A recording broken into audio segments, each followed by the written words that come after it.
this Premier League Match Day 3 review edition of the Premier League Gambling Podcast on the Sports Gambling Podcast Network is brought to you by Underdog. Underdog has a brand new offer for new customers. Play just $5 and get $50 in bonus funds when you sign up with the code PLGP.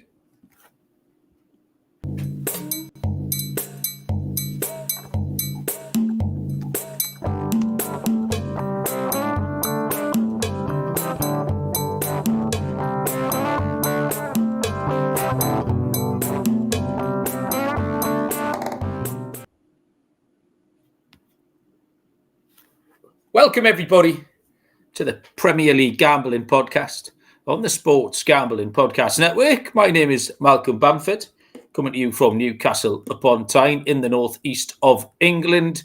Today is Sunday, August the 31st.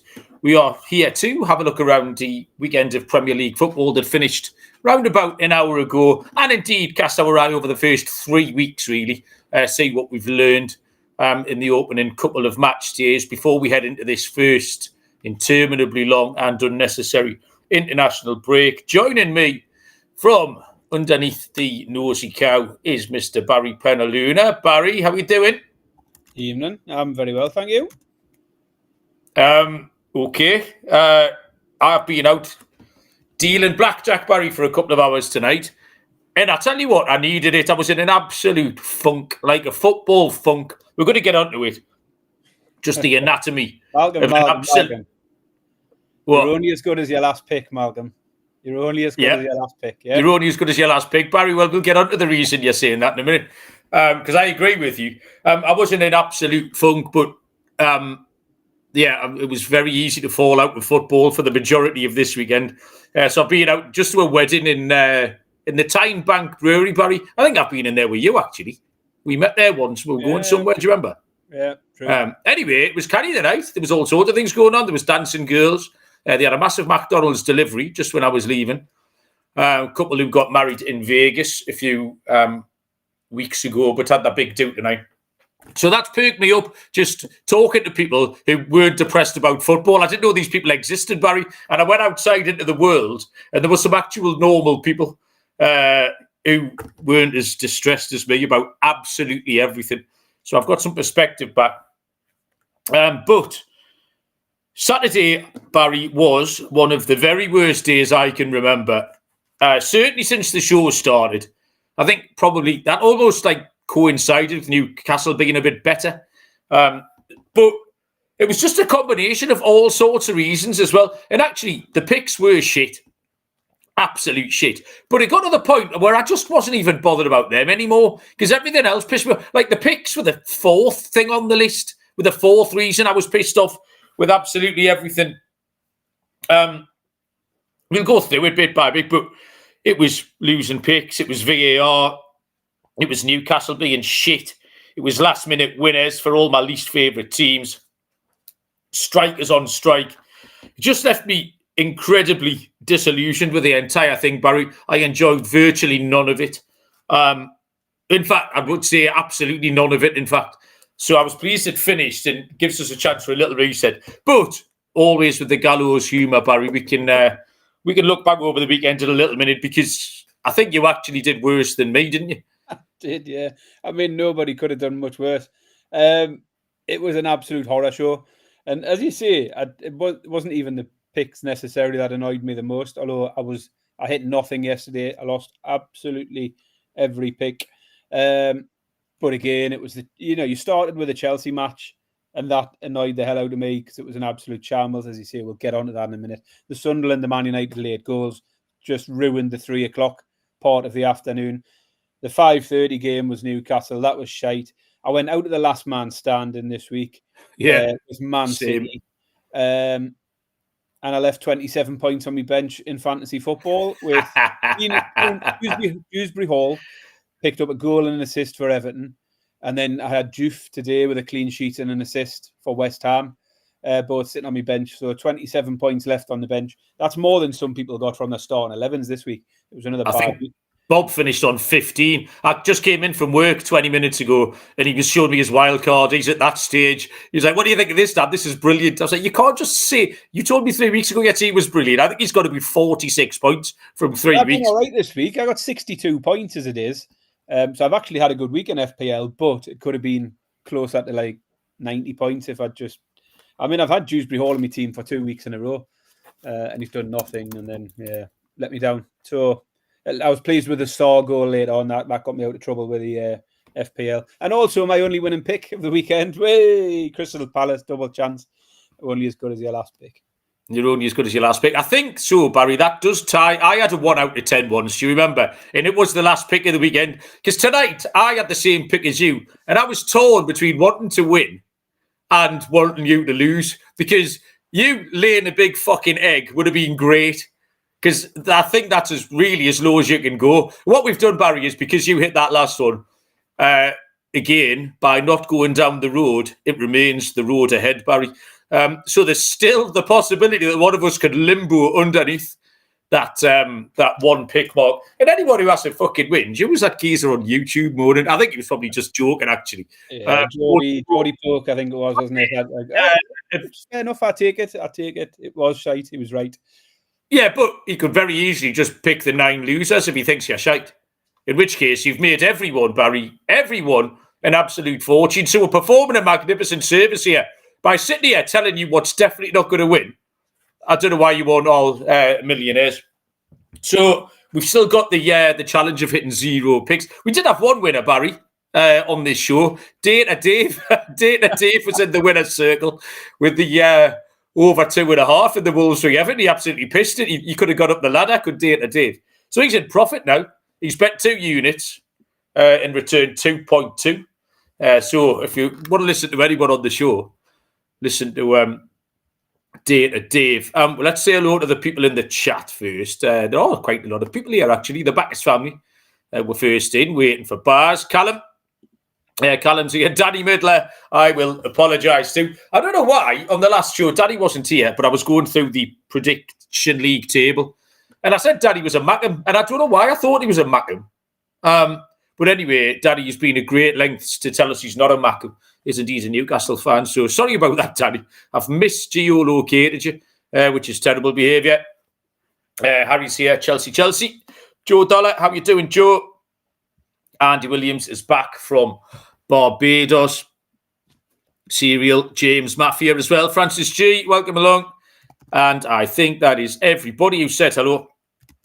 There are some other people lurking about, so if you want to say hello, by all means do that. Let me remind you about our box fresh, brand new, all singing, all dancing favourite sponsor, Daily Spins, your destination for crypto sports betting. dailyspins.com/sports. That's dailyspins.com/sports. Yeah, so the plan tonight is we will take apart this disaster of a weekend, maybe look at the eye catchers a little bit from the past 3 weeks, because obviously we get the international break now. So it is a good place to see where you are with your outrights. And then indeed, if there are any outrights that stand out, I've got 3 little plays at the end. Not fancy prices, but 3 picks that stood out to me. The Prediction League, this is the end of the month as well. And we do have a clear winner for the month, Cameron Burke, with 4 correct results and 12 correct outcomes. So sitting on 24 points.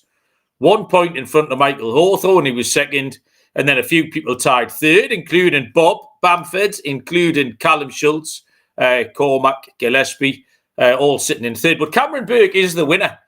So, Cameron, if you want to get in touch somehow, by all means, we'd sort you out with a little merch gift card. Serial reckons again. How many winners? 1, 2, 3, 4, 5, 7 winners, Serial. Well, my giddy aunt. Well played, you.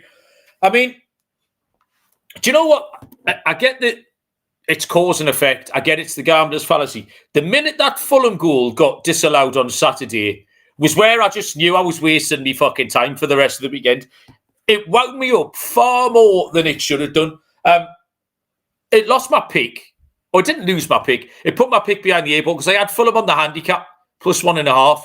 So you get that, you're in a great position because then Chelsea have to come back and win 3-1. And as it happens, Fulham had played quite well. And the disallowing of that goal, and it's since been admitted by the PGMOL, etc. The geezer was taken off fourth official duty today at the Liverpool match. It was one of the worst decisions I've ever seen, Barry. I thought it was fucking abysmal. I've no idea how it's been allowed to reach this point where he can disallow that goal. And then the other things that wound me up about it were... Go on, mate. Go on. I was going to say, absolutely astonishing. It cost me my pick because I was on both teams to score. So to start off with a loser, where I should have started off with a winner, was bad enough. But you mentioned they took that fourth... The person who was on VAR has been punished, if you call it a punishment, by taking them off duty today. Like, they're on a salary anyway. It's not going to cost them anything. That's not a punishment. Day off, hasn't he? And why does one person... Because it's not just one person. There's him. There's the bloke sitting next to him who's also agreed we should send this to the referee. And then the referee just fucking have the balls to stand up and say, no, I've got it right first time. There's not a fucking referee out there who's willing to back themselves and say, I'm happy with what I've got here. Just leave it as it is. Because the second everyone goes to that monitor, you know the outcome. The monitor is now a waste of time. VAR might as well just make the decision and that's it. And just save the whole nonsense that goes with it. Especially this announcement that goes with it, because that's a waste of time as well. I mean, for the penalty, for example, after review, the Fulham defender has handled the ball. His arms in an unnatural position. They didn't even acknowledge any review of the Chelsea handball that led up to it. Didn't say, we've also looked at the Chelsea bit and we don't think he's in an unnatural position. They just ignored that. Like, absolute nonsense. It was nonsense. The referee's announcement, firstly, the same fucking accent. One of these referees has just got to change it up a little bit. Do it in a thick Jamaican accent. Do you know what I mean? That's what we need. I can't, with another one. All right, love. It's been disallowed for foul into centre circle. Say just the same. Why have we just got one accent for referees? Come and do it in a thick West Indian accent. That's what I want next time. And then he announces it was a careless challenge. Well, it wasn't careless, and it wasn't a fucking challenge. It wasn't either of the two words he said. No. What are you thinking? I thought it was absolutely horrendous. And I know this is way down the list of things, Enzo Maresca at the end. That doesn't help, does it? That does not help. He comes out and says, yeah, I think it's a foul. No, you fucking don't, you lying twat. Just come out and say, it was a complete dog shit decision, but I'll take it. Yeah. Or do what Eddie Howe would do and just say something so boring that you'd stop listening to him after 8 seconds. Yeah. Because he's going to get one. Because he loses the ground when they've got one goes the other way. You can't sit there and fucking moan about it. That was ridiculous. As you say, it's not Maresca's fault. It's not Chelsea's fault. Just admit you got lucky with one. And there's other stuff we haven't even talked about. The Man United... Burnley. What did you think about the handball? Before we move on from that game, Chelsea. Yeah, for the penalty. Because I can't. I saw what happened, but I don't know what the rules are. You can't have a different. I just don't understand how you can have a different rule for an attacking player for handball than what you've got for a defensive player. So you can look at that and you say, has the defender deliberately handled the ball? No, because he hasn't. Has he got his arm in an unnatural position? Yes, because it's up here. So I'm fine with that being a penalty. But then if you go back and look at Pedro 2 seconds earlier, has he deliberately handled the ball? No. But is his hand in an unnatural position? Yes, because it's up here and it's out here, like outstretched. I just don't know how you can look at one and not have the same conclusion to the other, because neither of them were deliberate, but both of them had their hands up in the air and out wide. So it can be a penalty, but it should have been not given because there's a handball in the build-up by Chelsea. I just can't see how... This is a stupid thing. A handball when you're attacking is different to a handball when you're defending, and all of this nonsense. It's absolute shite. Yeah, I absolutely, completely and utterly hate it. Oh, shit. He hates it that much. He's throwing his computer on the floor. Malcolm's laptop has appeared down the back of his desk now.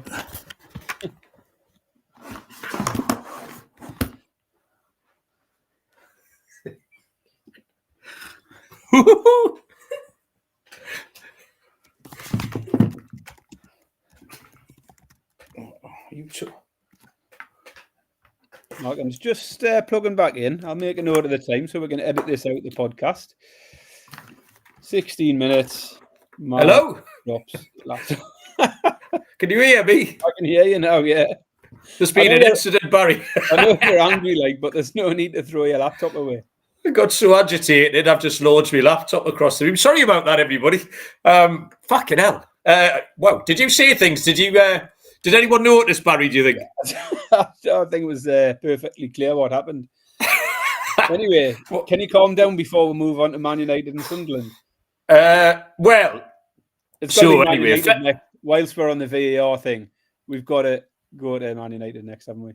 Well, yeah, I was going to say I haven't even made notes on whose shirt sleeve was further offside or onside in that one, and whether it was a penalty or not. I just couldn't be arsed with it all. Do you want to talk about those VAR things? Well, I just don't understand. We thought it was all going to be brilliant when this semi-automated offside come in, but then they put that cartoon image on the screen, and I don't think it's been talked about enough that there's nothing in that cartoon image that demonstrates he was offside. Oh yeah, right. He's all put the image on the screen and just said he's offside, and then everyone's looking at saying, "Where's he offside?" And then it's just been forgot about. You can't talk about it anymore because there was bigger things yesterday, so everyone just forgot that he wasn't offside. There wasn't any of him that was offside. His shirt, a bit of his shirt sleeve was, but you can't score with your shirt sleeve, and also a little bit of the Man United's player's shirt sleeve. That is correct. Yeah, that's the bit I didn't understand. Bits of shirt sleeve that are sticking out. That was an absolute shambles as well. I would rather have went back to the old randomly drawn lines on the pitch than that. Yeah, I forgot about that. Do you remember that? Are we harking back to the days, Barry, for that fella drawing the lines? Yeah, the good old days. Some random lines because that cartoon picture did nothing for me. And then we just accepted it. But everyone just moved on from it. Like the commentators and everything was just, oh, well, he's offside. But he's not. Go back, rewind it again. He's not offside. You've just told us that and expect us to accept it. Nonsense. I mean, the penalty for Man United was a penalty. I don't know how anyone can complain about that. That was absolutely stupid. It's just that the similar things aren't. Do you know what I mean? That's true, yeah. So fair enough. Joe Thompson's joined us. Joe, welcome along. Fefwef is it? So yeah, just like the anatomy of disaster. So obviously, I was thoroughly pissed off with that Chelsea Fulham thing. In no particular order, I was doing that Spanish game, Baz. I had the Alaves Atletico Madrid game to do, didn't I? Which was a 4:00 kickoff. So I'm sitting here watching that on the telly. So I've got the little Bet365 in play box open, just so I can sort of keep up with the scores. In no particular order, the slow roller has fucking ceased rolling, by the way. That's something else. Whose idea was it to bring that feature back? I think that was Courtney Backus, and I'm not happy about it. So we rolled for 2 weeks, Baz, undecided whether I recommence rolling after the international break, because there's no rolling to be done. But it was over 1.5 goals in Tottenham-Bournemouth. A game that was screamed goals, and then we got one in the 4th minute. I thought, this is fine. It's going to finish 9-6. And I sat in that game, nothing happened for the next fucking 2 hours. So that annoyed me. What happened? Brentford goes suspended, missed penalty. Burnley goes suspended, disallowed goal. Then we get to the 96th minute. It's half-time in Alaves v Atletico Madrid, so I can stick Sky Sports on for 5 minutes. I see Sunderland score a 96-minute winner. I then see a 96-minute Man United penalty. So both of them completely, utterly pissed me off. And then I watched Newcastle 0, Leeds 0 in one of the single worst game of footballs everybody's ever watched. It was absolute dog shit. So that finished 0-0. And then on the back of that, the other thing, talking about being disillusioned with football, Baz, 3 Premier League teams on Saturday afternoon had the best player sitting in the fucking house scratching their balls, by the way. Not just Alexander Isak for Newcastle, Johan Wisser and Jorgen Strand Larsen are all sitting in the house. You only get 38 games, Barry. It's not a baseball season. You get 38 games. Every one of them has been put to shame by Mark Gahey today. Yeah. He's still got a transfer to Liverpool, potentially going ahead tomorrow. And he's out there playing football, scoring goals for his team. And he'll get the respect of his fans if he does leave. They'll all say farewell and best wishes and all of that. Absolute shambles. The Newcastle game annoyed me for that reason again, because it was boring, but Newcastle were toothless. Asula's never going to be the player, is he? And you're sitting there thinking, that twat's sat picking 120 grand a week up, sitting at home, watching his teammates, people who've been his teammates for 3 years. He's absolutely hung them out to dry and probably cost us 5 or 6 points so far this season, because Villa was there for the taking, Leeds were there for the taking, and Liverpool were. And there's no doubt in my mind we'd have more points now had we had him playing. It's just embarrassing. Whatever he wanted to do, the way he's gone about it is an absolute disgrace. I don't know. I mean, it's still really quiet. There's no sign of any bid, unless Liverpool and Newcastle have agreed already, but it's just a matter of will Newcastle be able to replace him before they announce it all. But it's very quiet.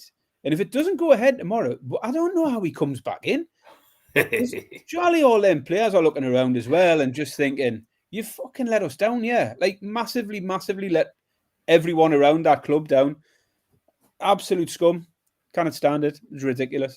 Yeah. By the way, when we talk about how bad that game was, there was actually 2 games where I literally fell asleep this weekend, like dozing on the sofa during the game because I couldn't keep my eyes open. That was Newcastle v Leeds. And Liverpool Arsenal today sent me to sleep as well. We get onto that, Baz, in a minute. Before that, I watched Celtic Rangers, by the way, which had a combined XG of about 0.27. It made Newcastle Leeds look like an 8-goal thriller, that one. That was absolutely horrendous as well. We have a look at Sunday's games. Let me tell you about... I've got to scroll back up the top of this. Try and keep the laptop on the table. MyBookie.ag, your place to bet on football and everything else. The prop builder is second to none. Their motto is bet on anything, anywhere, anytime. Very good. Head to MyBookie.ag, promo code PLGP for a 100% bet back bonus up to $500 for new customers. MyBookie.ag, promo code PLGP. And NFL is live and kicking now on Rhythm. Really good season last year for Rhythm on the NFL. 31% ROI on Tyreek Hill props, amongst loads of others. MLB, WNBA, golf, and all sorts of other things on there. There's a weekly leaderboard. You can win cash prizes for tracking your bets. Get your 7-day free trial at sportsgamblingpodcast.com/rhythm. Yeah, so into Sunday. So the only highlight on Saturday was Everton winning. That was my only winning pick, which, by the way, there was a ton of money for Everton. We put them up at 9-5 on the show, plus 180. Went off at 13-10, plus 130. So moving lines, but is what we were doing. Sunday just carried on. Manchester City look absolutely no different at all to last year. Brighton are cheating. We know that. They'll just play however the fuck they want and win or lose. They don't care. Forest, for 85 minutes, was the usual Forest, which was big and ugly and try and win 1-0 at home. And they very often do it. And then suddenly that got away really quickly. West Ham went out of absolutely nowhere. That got me knocked out the last man standing. Liverpool weren't very good, but scored late because they've got some good players. And then Arsenal were exactly the same as always. They're boring. They're just low variance. They played backwards so many times. Actually, Gary Neville sort of said a little bit about it. But that's the difference. Arsenal, again, they don't want anything to happen. When they take so long over the set pieces. Bob said to me, why are they taking so long? I said, Bob, they don't want fucking anything to happen. They want nothing to happen in this game. They want the ball out of play. They went backwards. Zubimendi, he might be quite tidy. Backwards. They got a free kick right on half-time on the centre spot, right? And so you would have been forgiven for thinking Arsenal was shooting the other way because Zubimendi stands over the ball facing his own goal. And I'm thinking, hang on a minute, Martin, it's fucking up that end. Like, he had no intention of going forwards. Lump it in the box, do anything different. And the problem is, this is what they've done. You extrapolate it out to last season where they go and they can't win those games. They'll be all right. They beat Leeds 5-0, brilliant. But they go and do this time and time again. They don't do enough. They don't try enough to go and win. And it's something in the DNA of the manager. He won't take the handbrake off. And it's going to cost them again this season, because what they did today has already cost them 3 points. Again, you say you extrapolate that out to last season. You then drag it out to the last 3 seasons, and it's the exact same shit. They don't do enough in the big spots to go and try and win the game, and I don't know why not. I can understand. For the first time really today, I understand the frustrations of the Arsenal fans, because they just didn't do enough, and I know they're missing Saka, fair enough, but everybody else is kind of all right. They can't defend. They're absolutely fine. They defended today brilliantly, actually. Liverpool have a shot on target until the goal. Like, Ekitike did nothing. Salah was terrible. Gakpo had a few from distance. Arsenal defended really well, but that's not good enough. You've got to do something different, be a bit more proactive. So, yeah, that was a weird one. And then obviously Liverpool, whatever deal they made with fucking Satan to score a late winner every week, that happened again. And then finally picked up another winner. Villa are bang in trouble. Palace were very good. We took Palace double chance. Probably left a little bit out there because we mentioned Palace as potential winners. We mentioned Bournemouth as potential winners as well, without picking them. So, yeah, that was how Sunday panned out for me, Baz. Yeah, as I say, I fell asleep during the Arsenal-Liverpool game in the first half because it was absolutely dull as anything. I just found Arsenal, and I fancied Arsenal because I felt Liverpool were there for the taking. Yeah. And I think they were, particularly in the first half. They didn't try to take them. Yeah, and Arsenal was so passive. We've just seen Liverpool concede twice to Palace, Bournemouth, Newcastle. Newcastle scored twice without even playing a striker. And yet Arsenal showed no desire, really, to get at them. If I was an Arsenal fan, I'd feel massively let down by the way they approached that. So again, Liverpool not at their best, but another 3 points. The only other thing, if Florian Wirtz is worth 115 million, like, Isak's got to be worth 150, surely. I know it's only 3 games. Wirtz might come good. But 150 million looks like a lot of money. It doesn't really seem to impact anything. I was expecting big things from him, but no, stick another 10 million on the Isak price if that's what he's worth. And as you say, the other ones from today, Palace done okay for me. Forest, I didn't see that coming at all. Forest getting an absolute battering off West Ham was a massive surprise, as was Villa. Took Palace to win, but Villa getting battered like that, I didn't quite expect. So, yeah, that got us through the 10 games tonight. And we'll going to have a little look around just to see sort of eye catches and what we thought of our pre-season picks and any picks that stand out. However, before we do that, Barry, we will move on. And it's the game that the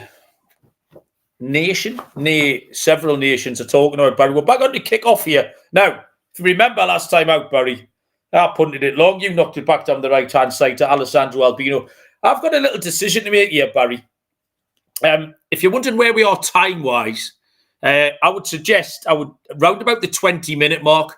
I checked how many cards were left in the discard pile, and we're just sort of halfway through the first half. But I might take a lesson out of Mikel Arteta's book here, Barry. I might just have to use some of the dark arts because my cards are a bit shit.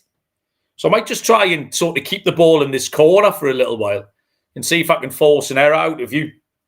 So what I'm going to do, Barry, this is horrible. I'm going to play this card, Barry. 4 sideways. Now, as you well know, Barry, we're right on the touchline anyway. So I'm putting the ball straight out to play for a throw-in over on this side. Terry Lee, the left back of the two twins. When 4 sideways, you can go either way. No, I'm going 4 that way.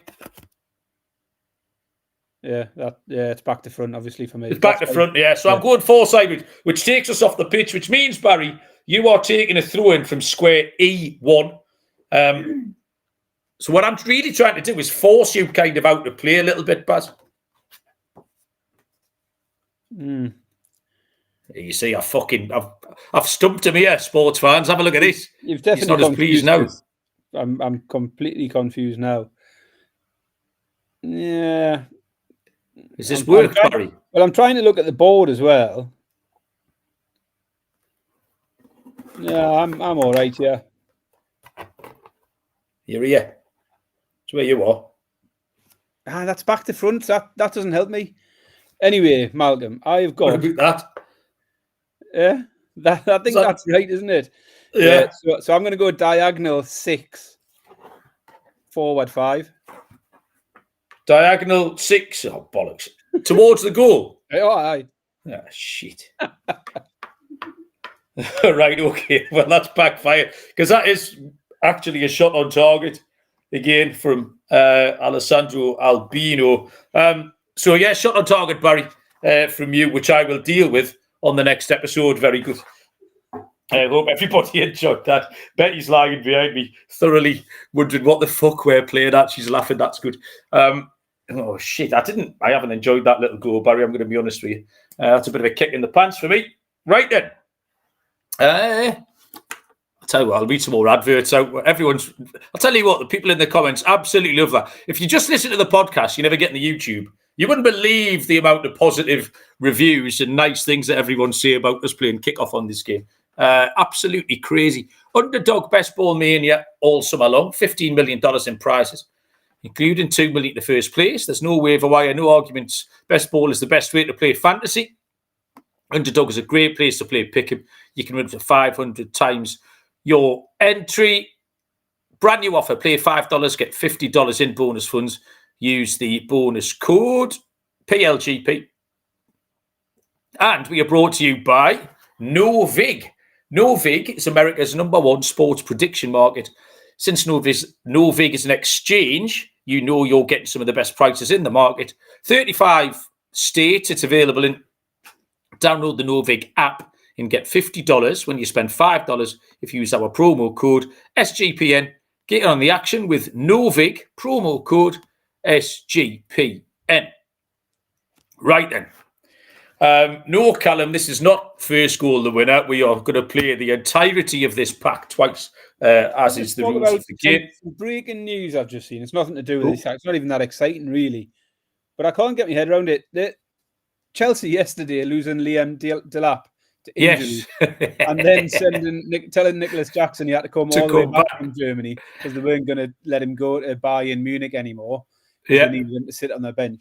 Well, tonight they've cancelled the loan of Mark Giu from to Sunderland. So they've recalled. I mean, he couldn't even get a game for Sunderland. I don't know if he started yesterday, but he hadn't started the first. He played against Huddersfield the other night. Yeah, so they've recalled him now from his loan because they've got, why are Chelsea panicking? They've got 57 attacking players.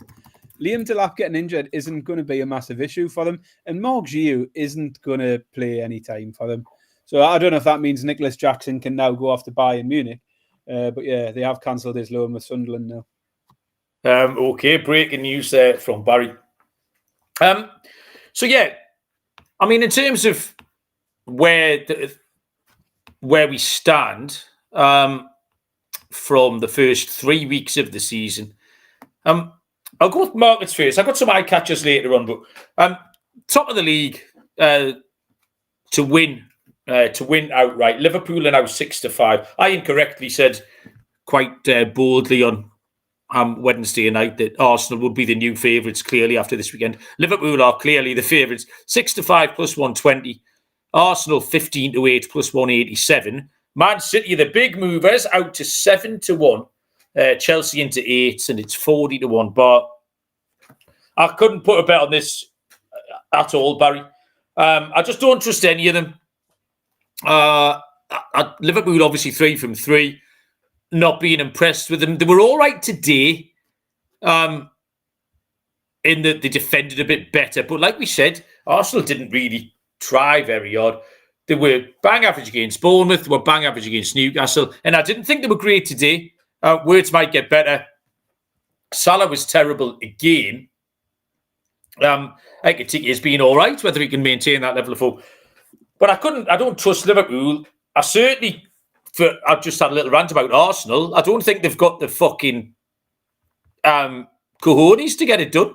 I just don't think they've got the minerals. They just don't seem to want to. And you can't trust City. I mean, City were my pick pre-season. Doug, it's exactly the same. Where's all the money they spent on the pitch? They spent a gazillion quid at Christmas and again in the summer. I don't know where it is. Don't know where it is on the pitch. Joe's asking, I presume, very, very sensibly for the Newcastle odds. Newcastle are 100-1, which is a perfectly fair price, Joe. Yeah, so nothing. Don't trust them at all. I mean, Chelsea would stand out a little bit, but then Chelsea drew at home to Palace first day and went 1-0 down to Fulham at home, and we don't know what happened after that because they weren't allowed to. So I don't really fancy Chelsea. The 40-1 Tottenham and Man United is absolutely preposterous. So no one's going to win the league pass. I mean, if I gave you a £1 coin now, where would you put it on? I don't know. I said this. I mean, I took Man City for top 2 finish. I'm regretting that at 11-10. That's now a 2-1 shot. But like you, I don't know what to make of any of them, really. Still think it's wide open. We haven't seen anything that suggests one of them's going to walk away with it. If I had £1 and I had to go on one, then it's probably going to be Liverpool. But as you say, there might be value outside by looking at someone like Chelsea, though. You went a bit weird there, Barry. You paused. No, I didn't pause. I just finished. No, but you did. Something happened. You froze is the word I'm looking for. Down at the bottom, I think you have to mention Sunderland. Now, we did say the other night, are they ever going to play anyone who's not absolute dog shit? Because they probably played the bottom of the market as opposed to the bottom of the table, because they are in the top 6. The relegation odds is what I'm talking about. They've picked up 6 points. Now, they have played 3 of the worst teams. However, they've showed what none of those promoted teams can do last year, because they all played the dog shit teams as well, and they couldn't win a football match. And Sunderland have played 2 home games. They've put a bad team to bed. They were rubbish at Burnley. And not only did they win on Saturday, they came from behind. Fuck me. When was those promoted teams couldn't dream of doing that last year? So we'll have to see with them. Wolves, I think, stand out. There's just a massive lack of quality in their team at the moment. Whether Jürgen Strand-Larsen stays or goes, I've got no idea. I mean, Burnley are 3-10, minus 330. Sunderland, minus 120. Wolves are now minus 120, with Leeds 2-1, West Ham 5-2, and Brentford at 3-1. And I think Leeds are rubbish. They've scored 1 goal. Fuck knows how they beat Everton. I've no idea. I didn't see much of it. They were dog shit against Arsenal away. They were dog shit yesterday. Anyone that wasn't us in the state we were in, I thought the manager maybe got it wrong yesterday, which I don't say very often. We had players missing it. We didn't have a striker. A half-decent team would have beat them 4-0. So I think Leeds stand out down with that bottom end, Baz. Yeah, I've got the same thing. I've got Leeds to be relegated 2-1. Just based on the movement, because I haven't seen anything in the first 3 games to suggest they won't be right in amongst a relegation fight. I mean, Wolves are on no points, so I can see why they're short enough, but I'd still fancy Wolves to get more points than Leeds over the season. So Leeds 2-1 definitely looks a bit of value out of the sort of looking at the promoted teams in particular, and them being the biggest price of the lot. That was one of my 3 picks, Baz. I was going to say them at the end, but I made 3 picks. Leeds are 2-1 to go down. I've seen nothing to suggest they can stay up. Bizarre sort of 1-0 win over Everton. But yeah, they just look really, really poor. So at 2-1, I don't know. They shouldn't be twice the price, 2.5 times the price of Wolves. Absolutely not. Joe Thompson's got Brentford to go down. I'm disappointed with Brentford. I watched them on Tuesday night during the Cup, which is, I know it's a different competition. But I like the big defenders. I liked Ayer. I like Van den Berg. I know Ayer's been linked with Wolfsburg. Ethan Pinnock. And Utara up top. I like Coyote at fullback. They look like they had a little bit about them. So yesterday was a kick in the stones. Because when they scored, I thought, yeah, they're going to go on and win this game. So Brentford just kind of remain on the watch list for me at the moment. My other eye catchers were Bournemouth. Is one of them, Baz. Because I just think they've been excellent. They're incredibly well coached, Bournemouth. Incredibly well coached. I think they're going to keep... I still don't know. Why is no one being linked with Semenyo? I haven't seen a single story that says any of these top teams in this country or in Spain or in Germany or in France or in Italy have been linked with this bloke because he's fucking brilliant. Like, they're really well coached. They're going to hold. Evan Nielsen can score goals. It was the fact that they lost all their defenders, didn't they? They lost Kirkes, Sabani, and who's the other one, Baz? Cuban. Hoyson. Correct answer, yeah. So they lost 3 of the defenders, but they were very good at Liverpool. Unfortunate on opening night not to get a point. They've then won a home game and got to Tottenham.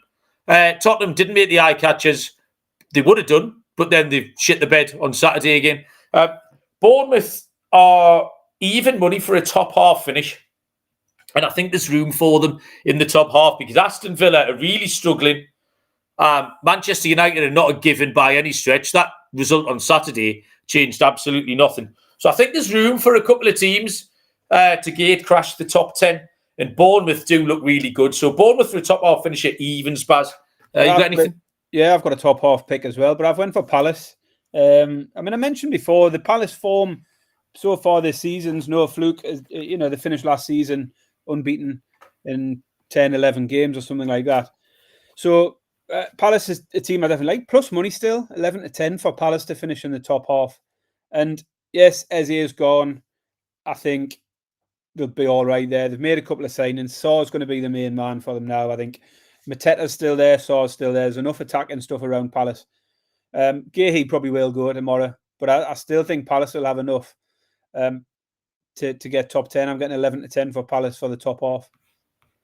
Fair enough. Palace sort of made my shortlist without being the pick. They stand out. Villa is another one, actually. I couldn't find any odds on the bottom half finish. Let me just funnily enough, I was the same. I've got that in my notes. They are 8 to 13 for a top 10 finish. Okay. So that about makes 6 you to think 5. we're probably looking about 6 to 5, 5 to 4 for Villa to finish bottom half. Because I was looking at the same thing.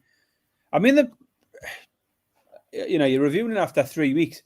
It's been a funny old 3 weeks, hasn't it? For Sunderland to get off to a win, then lose to Burnley, and then have a good win again. And then you've got West Ham, who absolutely stunk the place out, and then go and win 3-0 today. Was bizarre. Tottenham. Tottenham out. Yeah, exactly. They were the other team on 100% points, and then just didn't barely lay the glove on Bournemouth. So it's all over the place. Really, really, really unpredictable. So it is trying to sniff out that bit of value, isn't it? My final pick here, Baz. A bit of a homer play. Newcastle for a top 6 finish. 6 to 5. Nothing's changed. We did this last year as well. We will settle down and 100% come with a rattle. By the middle of November, we'll be fucking up there. I know Joe was taking the piss earlier on. We've just said I don't fancy any of the top 4 to win the league. 100 to 1. Get me involved in a bit of that. We've got the best coach in the league, Big Nick, up top now as well. I think we'll absolutely settle down and start making giant strides, Barry. Giant strides. Can't wait for tomorrow to be finished, to be honest. Get the international break out the way, and Newcastle will come like they've been shot out of a cannon, Barry. Top 6 finish at 6 to 5, plus 120. Well, it's funny because we never talked about what picks we were going to have or what markets we were going to look at tonight. But I've also got Newcastle for a top 6 finish at 6 to 5. Because I wouldn't read too much into Newcastle's points total at the moment because we played very well against Liverpool and we played very well against Villa. It was horrible yesterday. But Newcastle do just need that window to shut and then just move on from the whole Isak nonsense, however it ends up. Newcastle will be just fine. And Man United are a shorter price for top 6 than Newcastle. I can't have that. I just don't fucking agree ridiculous. with it. You can say it's a stinky pick, Carl, but who's the 6 that's going to finish above them? Arsenal, Man City, Liverpool, Chelsea. You've got to find 2 more. I don't think it's that hard for Newcastle to be in those next 2. Spurs, Newcastle, Villa, Brighton, all of them before you get to Man United. I think top 6 is absolutely fine for Newcastle. Newcastle will be just fine. 6 to 5 is a good price. I think we're going to have a sportsman's bet here, Barry. There's me and you on this side. And in the chat, Callum and Fefwef are on the other side. So I suggest here that at the end of the season, 2 of us will take a photograph of us in the sea. 2 of us are getting in the sea at the end of the season. It might be me and Barry. It might be Callum and Fefwef. But I want to see evidence of 2 people in the sea at the end of the season, whether it's us 2 or whether it's you 2 bozos. Gorgeous George has joined us. George, we need to apologise for calling you Big Daft George. Apparently, it came as news to you that we called you Big Daft George, and not just Big George. Maybe I just put the daft in. We'll stick with Gorgeous George is what we'll do. Nice to have you, George. I think, Barry, we're just about done. Have you got any other crack, or should we let the people go away? No, I've got 2 bits of crack. Yesterday was so bad, Malcolm. So depressing was the football yesterday that I pulled the trigger and spent £6,500 on a holiday. Oh, fucking hell. Yeah, next year's trip to Where are we going? Egypt again. Back to Egypt. Okay. Love it. I'm going to do some scuba diving this time. So, yeah, just it was the only way I could think of to cheer myself up on Saturday night. Was booking a massive big holiday and having something to look forward to. A little bit of food chat, because it's been a while since we've had any Tory Scran chat. I've invested in a new kitchen appliance. Any guesses as to what it might be? Is it something barbecue related? No, not at all. That would be Gordon, wouldn't it? That's not. Well, it's not cooking in it. Fuck's sake. Small appliance. An appliance? Yeah, just a small. Something that cooks things. Ice. No, it doesn't cook them. Prepares them. Yeah, that. Prepares them. I'm a bit stuck here, Baz. Is it a pasta maker? No, I've got a NutriBullet little blender thing. Okay, now. You know me, I'm trying to be healthy, aren't I? You are, Barry. I think I've told you before. I don't eat fruit. I don't like any fruit. Fruit, just don't eat it. Ever. There's not a piece of fruit that, other than a tomato, but that's not really a fruit, is it? But I'm trying to get more fruit into my diet, but also more fibre. So I'm now going to have like a protein shake, but add loads of raspberries in, because then I'm getting me fruit. And apparently raspberries are really good for fibre. And I've got some chia seeds to put in, because that's really good. Oh, yeah. That's proper Tory Scran, that, isn't it? That is Tory Scran. In your protein shake on a morning. I mean, I would pronounce them chia, Barry, but if you want to go with chia. You know, if you want to be proper Tory, that's fair enough. So, yeah, I'll be blitzing up some fruit into me shakes just to get some fruit in, because I'm a new man, you know. You are a new man. Kids like it. What it does make is a very nice milkshake made with ice cream, milk, and Oreo biscuits. I need to calm the kids down because they're having 2 or 3 of them. At the moment, like. True story. On the subject of fruit, in my bid to turn my garden into a tropical paradise, Barry, I bought a fucking massive banana tree on Saturday morning. It's not going to grow any bananas.